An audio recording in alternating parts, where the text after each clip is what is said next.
एक समय की बात है, एक छोटे से कस्बे में मगन नाम का आदमी रहता था। मगन अपने घर में बेटे और पत्नी के साथ रहता था। मगन गरीब था, इसलिए वह दिन रात अपने परिवार की ज़रूरतें पूरी करने में लगा रहता था। वह हर हाल में बेटे और पत्नी की खुशी चाहता था। मगन एक छोटी सी कंपनी में काम करता था, जहां उसकी आमदनी घर खर्चे जितनी हो जाती थी, लेकिन फिर भी मगन कंपनी वाला काम खत्म करके दूसरी जगह जाया करता था ताकि कुछ और पैसे कमा सके। काम में व्यस्त होने से वह अपने परिवार को समय नहीं दे पाता था। मगन 24 में से 15 घंटे घर से बाहर काम में निकाल देता था। रात को देर से आता और जल्दी सुबह जाता था। इस तरह कुछ दिन बीतते गए। एक दिन मगन की पत्नी ने उससे कहा कि आप पूरे दिन काम करते हैं और हमें समय नहीं देते हैं। वैसे भी हमारा खर्चा आराम से निकल जाता है, तो आप इतनी मेहनत क्यों करते हो? हमारे पास जितना है उसी में हमें खुश रहना चाहिए। चलिए आज हम तीनों कहीं घूमने चलते हैं। तब मगन कहता है कि बस कुछ समय मुझे और मेहनत करने दो, फिर आराम ही आराम है।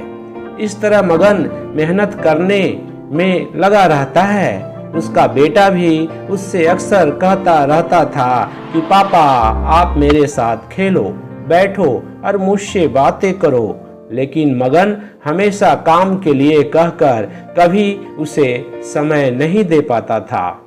कुछ समय और बीता। अब मगन की किस्मत चमकी।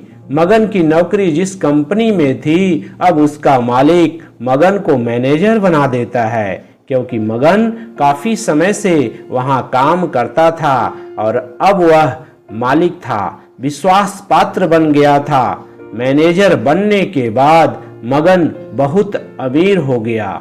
उसकी आमदनी अच्छी खासी थी। अब वह कुछ भी खरीद सकता था।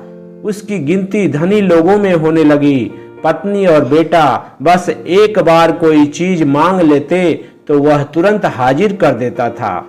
एक दिन बेटा और पत्नी दोनों मगन से बहुत ज्यादा जिद करते हैं कि वे तीनों समुद्र के किनारे घूमने चलें।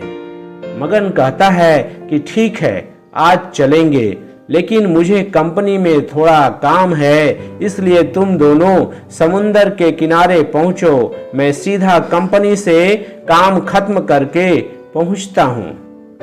पत्नी और बेटा दोनों वहां चले जाते हैं। तभी समुंदर में बहुत बड़ी सुनामी आ जाती है और आसपास के लोगों को भी बहा ले जाती है।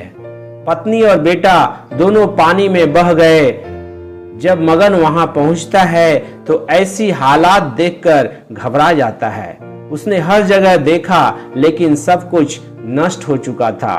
उसे यकीन हो गया कि उसकी पत्नी और बेटा भी बह गए। वह जोर जोर से रोने लगा और अपनी पत्नी की बात को याद करने लगा कि हमारे पास जितना है उसी में खुश रहना चाहिए और अपने परिवार के साथ खुशी के नए पल बनाने चाहिए, ताकि हम उसे हमेशा अपने दिल में संभाल कर रख सके। पैसों का क्या है, कभी होंगे कभी नहीं होंगे। इस कहानी से हमें शिक्षा मिलती है कि हमेशा अपने परिवार के साथ समय निकाल कर बैठना चाहिए।